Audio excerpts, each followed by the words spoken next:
தும்முலை இருமலை விக்கலு கொட்டாவி பசி தூக்கம் பொறுப்பு இறப்பு பட்டம் பதவி பள்ளம் மேடுதல் வந்தாலும் கேட்க முடியாது, போனாலும் தடுக்க முடியாது. ஹம்பிள்னஸ், கிரேட்னஸ், ஆரா, அவரோட கரிஷ்மா, அவரை பார்த்தாலே போதும், தெய்வத்தை பார்த்ததுக்கு சமம். நம்ம ஒரு டயர்டா படுத்திருந்தா கூட ஜஸ்ட் அவரோட பாட்டை கேளுங்க, அவரோட வாக்க பாருங்க, அவரோட ஸ்டைலை பாருங்க. சும்மா நம்ம கையில ஏதோ ஒன்று வச்சிருப்பான் அப்படிங்கிறப்ப அவரோட ஸ்டைல் வந்துடும். என்ட்ரிக்கே தலைவருக்கு எப்படி வெடி பிடிக்கிறாங்களோ, தலைவருக்கு எப்படி சத்தம் போடுறாங்களோ, தலைவருக்கு எப்படி ஆப்பரிக்கிறாங்களோ, அதே மாதிரி நான் உள்ள என்ட்ரி ஆனேன் கொண்டாடுவாங்க, சின்ன குழந்தையிலேருந்து பெரியவங்க வரைக்கும். அவரோட வாக்குலேயே பலவிதமான வாக்கு இருக்கும். ஸ்பீடா வாக் பண்ணுவாரு, ஸ்லோவா வாக் பண்ணுவாரு, மீடியமா வாக் பண்ணுவாரு. ராஜனட அவரோட நடக்கும் போதும் கை தட்டுவாங்க, வாக் பண்றப்ப கை தட்டுவாங்க.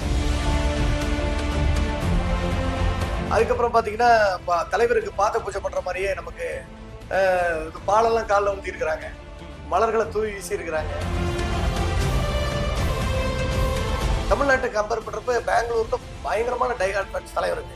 ஏன்னா அங்கதானே அவர் பிறந்து வளர்ந்தார். கண்டிப்பா. அதனால இன்னும் நம்ம ஊர்ல பிறந்து வளர்ந்த ஒரு மனுஷன் இன்னொரு ஊர்ல சூப்பர் ஸ்டாரா இருக்கிறது அவங்களுக்கு தானே முதல்ல பெருமை. இது வந்து ஒரு கோயில் திருவிழால, ஒரு கல்யாண ப்ரோக்ராம்ல, ஒரு ஈவென்ட் ஷோல, ஒரு கடை திறப்பு விழால, அந்த மாதிரி ஒரு மால்ல வந்து நின்று வர கெஸ்ட்டை வந்து ஃப்ளவர் கொடுத்து வெல்கம் பண்றதுல அவர் வந்து அவரை பிராண்டா வந்து பல விதத்துல யூஸ் பண்றாங்க. முதல்ல கொஞ்சம் சங்கடப்பட்டாங்க. வாழ்வாதாரம் நமக்கு இது மூலியமா இன்கம் வருது, நமக்கு இது மூலியமா குடும்பம் நடக்குது அப்படின்னு தெரிஞ்ச போது அதை அவங்க அக்செப்ட் பண்ணிட்டாங்க.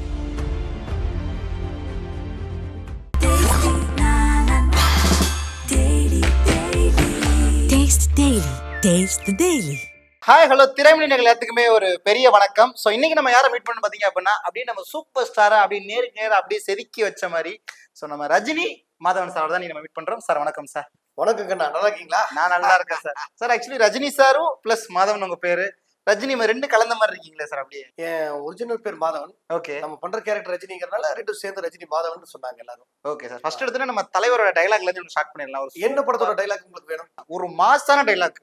தலைவர் இந்த டைலாக் தான் மாசா இருக்கும், அந்த டைலாக்ல எங்களை பிரிச்சு பார்க்க முடியாது. ஒரு மாசான டைலாக்ல இருந்து நான் ஸ்டார்ட் பண்ணிடுறேன். நம்ம வாழ்க்கையில என்ன செஞ்சாலும் கஷ்டப்பட்டு செஞ்சாதான் அது வந்து நல்லா வந்து நமக்கு சக்சஸ் ஆகுங்கிறத படையப்பா படத்துல சொல்லுவாரு.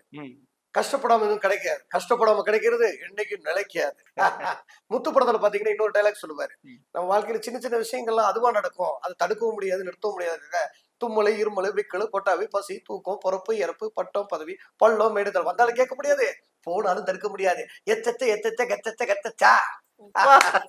இந்த படைப்பனோட 5 முகத்தை பார்த்தேன்னு சொன்னேன்ல, எனக்கு இன்னொரு முகம் இருக்கு. இந்த படைப்பனோட 6வது முகம்.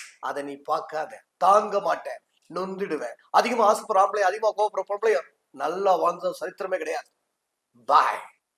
வேற என்ன வேணும் சொல்லுங்க சொல்லுங்க, நான் தச்சு விட்டுட்டே இருக்கேன் தலைவர் மாதிரி. எனக்கு ஒரு புக்கு ஒரு இருந்துச்சு, கை கட்டிக்கலாம் கூட தோணுங்க. அப்படியே அந்த அளவுக்கு தலைவர் மாதிரியே பண்ணிருக்கீங்க சார், செம்மையா இருந்துச்சு. எனக்கு உண்மையிலேயே வந்து ரொம்ப ஒரு பக்கம் லைட்டா ப்ரௌடா இருக்கு, ஒரு தலைவர் முன்னாடி உட்காந்து நம்ம பேசுறோம் அப்படின்னு ஒரு லைட்டா ப்ரௌடாவும் இருக்கு. பட் எனக்கு வந்து எவ்வளவோ நீங்க கேரக்டர்ஸ் இருக்காங்க ஸோ தமிழ் சினிமால. பட் அதெல்லாம் தாண்டி நம்ம தலைவர் ரஜினி சாரோட அவருடைய கேரக்டர் எடுத்து பண்ணணுன்றதுக்காக எதுவும் காரணம் இருக்கா, இல்ல அதுவா அமைஞ்சதுங்களா? என்ன காரணம் வேணுங்கிறீங்க? சிம்பிளிசிட்டி, ஹம்பிள்னஸ், கிரேட்னஸ், ஆரா, அவரோட கரிஷ்மா, அவரை பார்த்தாலே போதும், தெய்வத்தை பார்த்ததுக்கு சமம். நீங்க என்னதான் வந்து ஸ்கிரீன்ல பார்த்தாலும் நேர்ல ஒரு தடவை அவரை பார்த்து பாருங்க, அப்படியே ஃப்ரீஸ் ஆயிடுவீங்க. அப்படிப்பட்ட ஒரு ஒரு பயங்கரமான ஒரு தெய்வ கடாட்சியமான முகம். அதனாலதான் நான் வந்து அவரோட எடுத்து பண்ணதே. அவரை பார்க்கறப்பே ஒரு எனர்ஜி, அவரை பார்க்கறப்பே ஒரு உத்வேகம். நம்ம டயர்டா படுத்திருந்தா கூட ஜஸ்ட் அவரோட பாட்டை கேளுங்க, அவரோட வாக்க பாருங்க, அவரோட ஸ்டைலை பாருங்க. சும்மா நம்ம கையில ஏதோ ஒன்று வச்சிருப்பான் அப்படிங்கிறப்ப அவரோட ஸ்டைல் வந்துடும். நடக்கிறப்ப ஸ்பீடா நடந்து பாருங்க, ரஜினி சார் வந்துருவாரு. எல்லாத்துலயுமே இருக்கிறாரு, மனுஷனோட வாழ்க்கையில எல்லாத்துலயுமே இருக்காரு. அதனாலதான் நான் அவரை மெயினா செலக்ட் பண்ணது காரணமே. எனக்குலாம் வந்து ரஜினி சார் கிட்ட ஒரே ஒரு விஷயம் மனசு கஷ்டமா இருக்கும், ஏதாவது லைட்டா ஸ்டைல் பண்ணோம்னா கூட அந்த மனுஷன் பண்ணி வச்சுட்டாருங்க, எது வந்தாலும் அவரே பண்ணிட்டாரு. புதுசா ஏதாவது ட்ரை பண்ணலாம் நாங்க ட்ரை பண்ணிருக்கோம், ட்ரை பண்ணா கூட அவர் ஏதோ ஒரு படத்துல பண்ணிட்டாரு அந்த மாதிரி ஸ்டைல்ல. ஸோ அந்த மாதிரி அவர் பயங்கரமா ஸ்டைலா பண்ணிட்டார். உங்களுக்கு ரொம்ப ரொம்ப பிடிச்ச ஒரு ஸ்டைலான விஷயம் ரஜினி சார் பண்ணது, ஏதாவது ஸ்டைலான ஒரு பெர்ஃபார்மன்ஸ் இருக்குங்களா? அவர் முடிய கோதறது சொல்லவே தேவையில்லை. அவர் மாதிரி முடி எந்த நடிகருக்கும் கிடையாது. கண்டிப்பா. அவர் முடிய அப்படி சிலுப்புற ஸ்டைல வச்சுதான் கண்டக்டரா இருந்தப்ப அவர் எல்லாரும் லைக் பண்ணாங்க. இந்த எண்ட்ல டிக்கெட் கொடுத்துட்டு அப்படி முடிய கோதிட்டு ஸ்டைல் பண்ணிட்டு டக்குன்னு அந்த எண்டுக்கு வந்து டிக்கெட் கொடுத்துட்டு முடிய கோதுவாரு. முடிய கோதுறது பெரிய ஸ்டைலு. அதுக்கப்புறம் பாத்தீங்கன்னா அந்த சாக்லேட் சாப்பிட்றது, சிகரெட் பிடிக்கிறது, எல்லாமே டோட்டலா பயங்கரமா இருக்கும். Okay sir. இப்ப நீங்க இந்த ஒரு கெட்டப்ல நம்ம ரஜினி சாரோட கெட்டப்ல நீங்க வந்து ஸ்டேஜ் ஏறி பெர்ஃபார்மன்ஸ் பண்றீங்கல்ல, அந்த மொமெண்ட் ஆடியன்ஸோட ரெஸ்பான்ஸ் எந்த மாதிரி இருக்கும் அது? பயங்கரமா இருக்கும். பாருங்க இப்ப நான் இப்ப என்ன கெட்டப்ல இருக்கேன்னு தெரியுதா? சொல்லுங்க. எஸ்பெஷலி ரஜினி சாரோட வாழ்க்கையிலே மைல்கல் அப்படின்னு சொன்னது பாஷா படம் தான். அந்த பாஷா படத்தோட மாணிக் பாஷா கெட்டப்ல உங்க முன்னாடி இருக்கிறேன். என்ன சொன்ன? கூட்டம் சேர்த்தவங்க ஜெயிக்க முடியாதுன்னு சொன்னல. உண்மைதான். ஆனா என்கிட்ட இருக்க கூட்டம் நான் சேர்த்த கூட்டம் இல்ல. அன்பால தான் நான் சேர்ந்த கூட்டம். எந்த தனி சாம்ராஜ்யம், அன்பு சாம்ராஜ்யம். இதை யாராலையும் அழிக்க முடியாது. ஆண்டவன் நல்லவங்களை சோதிப்பான், ஆனா கைவிட மாட்டான். கெட்டவங்களுக்கு நிறைய கொடுப்பான், ஆனா கை விட்டுருவான். செம செம சார்.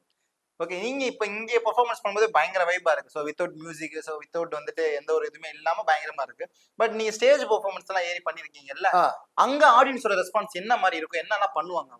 என்ட்ரிக்கே தலைவருக்கு எப்படி வெடி வெடிக்கிறாங்களோ, தலைவருக்கு எப்படி சத்தம் போடுறாங்களோ, தலைவருக்கு எப்படி ஆப்பரிக்கிறாங்களோ, அதே மாதிரி நான் உள்ள என்ட்ரி ஆனேன் கொண்டாடுவாங்க. சின்ன குழந்தையில இருந்து பெரியவங்க வரைக்கும்.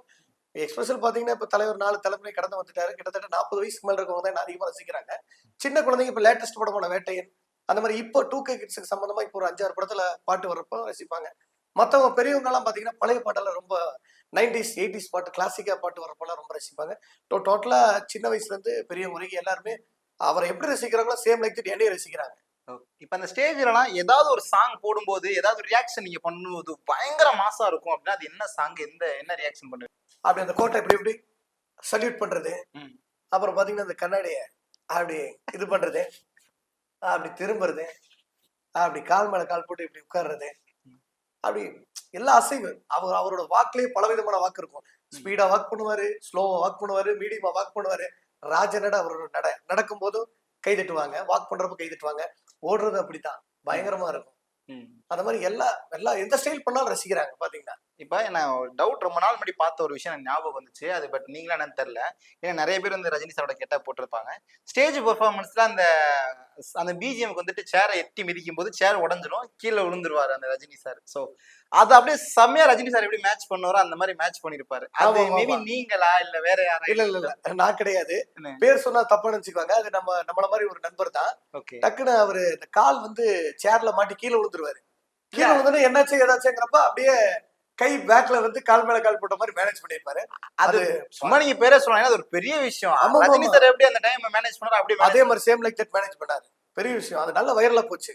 Facebookல இருந்து இன்ஸ்டால இருந்து எல்லா சோசியல் மீடியாலயும் டாக் ஆஃப் த டவுன் ஆச்சு பாத்தீங்கன்னா.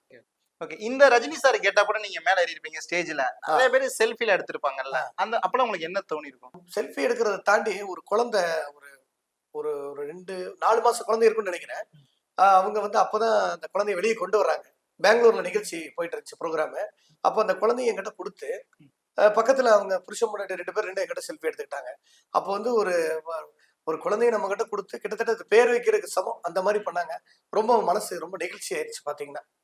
செல்ஃபி எடுக்கிறதெல்லாம் தாண்டி நிறைய விஷயங்கள் நடந்துச்சு. பூசணிக்கால வந்து பாத்தீங்கன்னா கற்பூரம் வச்சு எனக்கு சுத்தி இருக்கிறாங்க.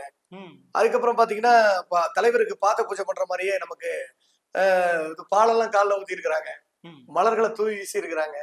அப்படியே நோட்டு மலையா குத்தி அப்படியே இந்த கோட்டை எடுத்து அப்படியே ஃபுல்லா நோட்டா இருக்கும் பாத்தீங்கன்னா.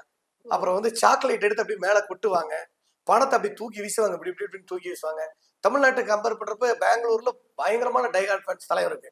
ஏன்னா அங்கதானே அவர் பிறந்து வளர்ந்தார். கண்டிப்பா. அதனால நம்ம ஊர்ல பிறந்து வளர்ந்த ஒரு மனுஷன் இன்னொரு ஊர்ல சூப்பர் ஸ்டாரா இருக்கிறது அவங்களுக்கு தானே முதல்ல பெருமை, அப்புறம் தான் நமக்கு பெருமை. அப்படிங்கிறப்ப அவங்க எதுல வந்து பண்ணணுமோ பண்ணுவாங்க பாத்தீங்கன்னா.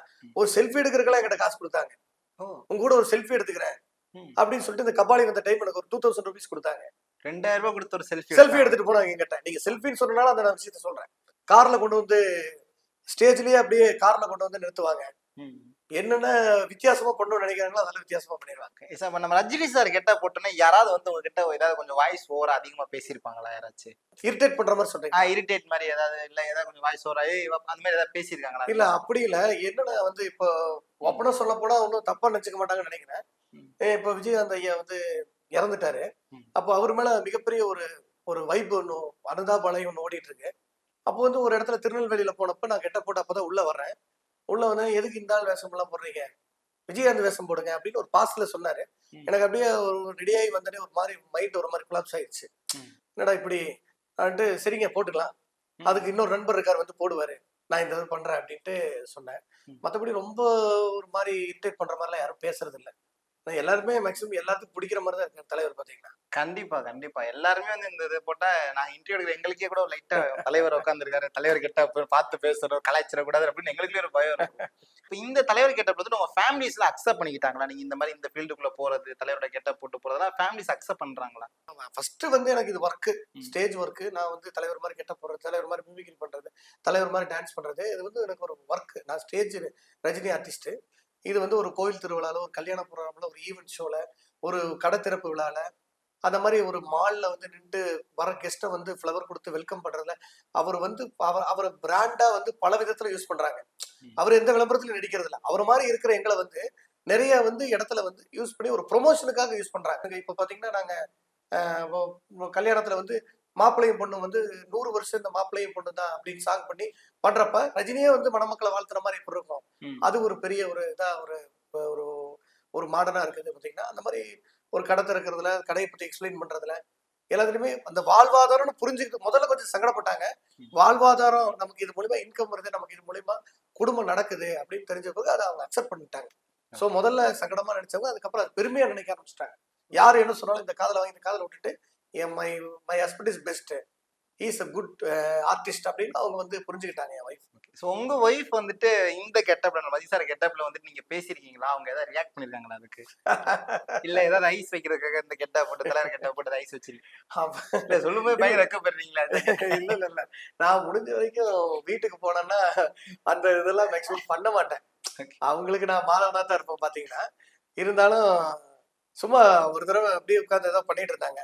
கண்ணா கஷ்டப்படாம எதுவும் கிடைக்காது, கஷ்டப்படாம கிடைக்கிறது என்னைக்கு நிலைக்காது, நீ 20 வருஷமா கஷ்டப்பட்டனாலதான் இன்னைக்கு இந்த பொசிஷன்ல வந்திருக்க, புரியுதா அப்படின்னு சொன்னேன். ஆமா உங்களுக்கு ஒரு வேலையே இல்லை அப்படின்னு சிரிச்சு ஜாலியா என்ஜாய் பண்ணாங்க பாத்தீங்கன்னா.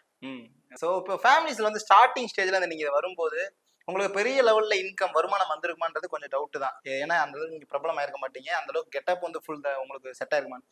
ஸோ அப்ப அந்த பொருளாதாரத்தை நீங்க எப்படி மேனேஜ் பண்ணிட்டு இப்ப இந்த ஸ்டேஜ் எல்லாம் பண்ண ஆரம்பிச்சீங்க? இல்ல எனக்கு பெரிய சப்போர்ட் என் ஒய்ஃப் தான். அவங்க வந்து ஒர்க் பண்ணிட்டு இருக்காங்க, ஒரு ஸ்கூல்ல வந்து டீச்சரா ஒர்க் பண்ணிட்டு இருக்காங்க. அவங்களோட இன்கம் பிளஸ் இந்த மாதிரி நான் ஸ்டேஜ் ஷோஸ்ல வர இன்கம் ரெண்டும் மிக்ஸ் பண்ணி தான் வந்து ஃபேமிலியை ரன் பண்ண முடிஞ்சு. முதல்ல ரொம்ப கம்மியா தான் இருந்துச்சு, இப்போ கொஞ்சம் பரவாயில்ல. இப்போ கொஞ்சம் ஓரளவுக்கு பேலன்ஸ் பண்ற அளவுக்கு வந்துருச்சு. இருந்தாலும் நாங்களாம் போராடிட்டு தான் இருக்கிறோம். மக்களாகி நீங்களும் எங்களுக்கு நிறைய வாய்ப்பு கொடுத்து நிறைய இது பண்ணா இன்னும் எங்களோட வாழ்க்கை தரம் வந்து உயரும் பாத்தீங்கன்னா. கண்டிப்பா கண்டிப்பா சார். இப்ப கிட்டத்தட்ட நிறைய பேர் வந்து நம்ம சூப்பர் ஸ்டாரோட கெட்டப் போடுறாங்கல்ல. சோ எல்லாருக்குமே அந்த கெட்டப்க்கான ஒரு அங்கீகாரம் கிடைச்சு அவங்களுக்கான வருமானம் இருக்கா? இல்ல அந்த வருமானம்ன்றது நிறைய நம்பர் ஆஃப் பீப்புள்ஸ் அதிகமானனால எங்களுக்கு வருமானம் குறைய ஆரம்பிச்சுன்ற மாதிரி ஏதாவது சம்பவங்கள் இருக்குங்களா? இல்ல நிறைய பேர் பண்றாங்க. ஒரு சில பேரு யார் ஒருத்தங்க கரெக்டா டெடிகேஷனா எடுத்து அதை வந்து பர்ஃபெக்டா வந்து ஸ்டடி பண்ணி பண்றாங்களோ அவங்களுக்கு வந்து எப்பவுமே ஒரு வந்து ஒரு வருமானம், ஒரு ஒரு ஒரு ஒர்க், ஒரு ஸ்டேட்டஸ் எல்லாமே இருக்குது. சும்மா ஜாலிக்குன்னு ஒரு சில பேர் பண்றாங்க. அவங்க இதுக்கு பாத்தீங்கன்னா நார்மலா வாண்டட் வந்து இந்த மாதிரி பண்றவங்களுக்கு வாண்டட் அதிகமா இருக்கும். ஜாலிக்குன்னு ஒரு ஒரு ஒரு இது இல்லாம ஒரு கேஷுவலா பண்றவங்களுக்கு வாண்டட் கம்மியா இருக்கும். சோ அவங்க எப்படி எடுத்து பண்றாங்கிறது பொறுத்து தான் அந்த வருமானம் அவங்களுக்கு இருக்கும். அந்த டெடிகேஷன் சொன்னீங்களா, அந்த டெடிகேஷன்ல என்னென்ன விஷயங்கள் உள்ள அடங்கும்? இல்ல நாமளா வாழாம அவரா வாழணும். இப்போ ஒரு தடவை நடக்கிறப்பவே அவர் மாதிரி யோசிச்சு நடப்போம்.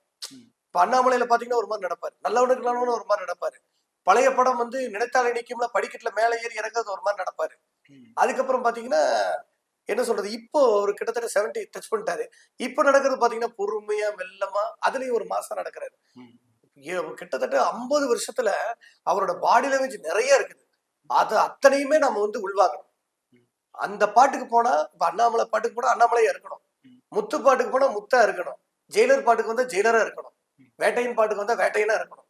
அந்த படத்துல என்ன பாடி லாங்குவேஜ் பண்றாரோ அதை வந்து ஒரு ஒரு பாடம் மாதிரி எடுத்து நம்ம மனசுக்குள்ள ஏத்தி பண்ணணும். அப்ப மட்டும்தான் சக்சஸ் ஆகும். ஜெயிலர் படத்துக்கு போய் ஒரு பர்ஃபார்மன்ஸ் பண்ண போய் அண்ணாமலையில பண்ற மாதிரி சுறுசுறுப்பா வந்து போயிட்டு வந்துட்டு இருந்தா அது டோட்டலா வேரியேஷன் ஆயிடும். அந்த படத்துல என்ன இருக்கும், இந்த மாதிரி நம்ம வந்து அந்த மேனரிசம் பண்ணணும். அதுதான் கஷ்டம். என்னன்னா ரஜினினாலே ஒரே ஃபார்மெட்டு, சிகரெட் தூக்கி போடுவாரு, கை இப்படி இப்படி பண்ணுவாரு, இப்படி இப்படிம்பாரு. இதெல்லாம் விஷயம் கிடையாது. அந்த படத்துல என்ன இருக்கோ அதை பண்ணணும். அந்த மாதிரி உங்களுக்கு சில படங்கள்லாம் டிஃபரன்ஸா நீங்க உங்களுக்கு தெரியுங்கல்ல, அந்த மாதிரி ஒவ்வொன்னா பண்ணிடலாங்களா? இப்ப முத்து படத்துல வர அந்த ஒரு மூமெண்ட். முத்து படத்துல பாத்தீங்கன்னா துண்டை சுத்துவார். இந்த துண்டை பார்த்தாலே என்ன தோணும்னா, துண்டாவும் நினைச்சுக்கலாம், சால்வையாவும் நினைச்சுக்கலாம். படைவா படத்துல அப்படி வந்து போட்டு கால் மேல கால் போட்டு ஊஞ்சலை இழுப்பாரு, ஊஞ்சல் இழுத்து தான் உட்காருவார். இது ஒரு ஸ்டைலு. நெக்ஸ்ட் இதே வந்து முத்து படத்துல பாத்தீங்கன்னா இந்த துண்டை வந்து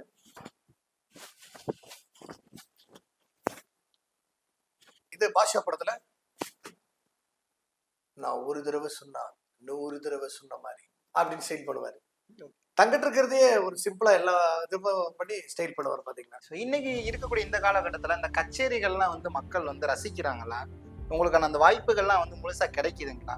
ஏன்னா டிஜிட்டல் கிட்டத்தட்ட நிறைய தூரம் வந்து ஆக்கிரமிப்பு பண்ணிருச்சு இன்னைக்கு இருக்கக்கூடிய இந்த சொசைட்டியில், டெலிவிஷன்லாம் தாண்டி. ஸோ அப்போ அதுக்கு முன்னாடி இருந்தது தான் வந்துட்டு இந்த மாதிரியான நாடக கலைகளில் இருக்கக்கூடிய ஒரு பாட்டு தான் உங்களோட பாட்டில் வரும்.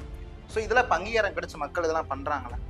இல்லை, நீங்கள் சொல்ற மாதிரி சோசியல் மீடியா அதிகமாக வளர்ந்துருச்சு. அந்த சோசியல் மீடியாவை நம்ம வளர்ச்சிக்கு அதிகமாக யூஸ் பண்ணி வாய்ப்பு தன்னா நாலா பக்கம் நமக்கு வாய்ப்பு கிடைக்கும். சோசியல் மீடியாவில் நம்ம திறமையை வந்து இப்போ நானே வந்து நான் இன்ஸ்டாகிராமில் ரஜினி ஐயா மாதிரி சார் மாதிரி கெட்டப் போட்டு நிறைய வீடியோஸ் வந்து ஸ்பீச் பண்ணுறது, டான்ஸ் பண்ணுறது அந்த மாதிரி போடுறேன். அதில் வந்து எனக்கு பார்த்துட்டு நிறைய வாய்ப்புகள் கொடுக்குறாங்க. பட்டு திருவிழாவில் கொஞ்சம் கம்மியாயிடுச்சு. அவங்களோட சிந்தனை வந்து சினிமா நடிகர்கள் அந்த மாதிரி ரியாலிட்டி ஷோ அந்த மாதிரி முக்கால்வாசி வந்து தொலைக்காட்சியில் வர பிரபலங்கள் அதிகமாக காமிக்க ஆரம்பிச்சிட்டாங்க.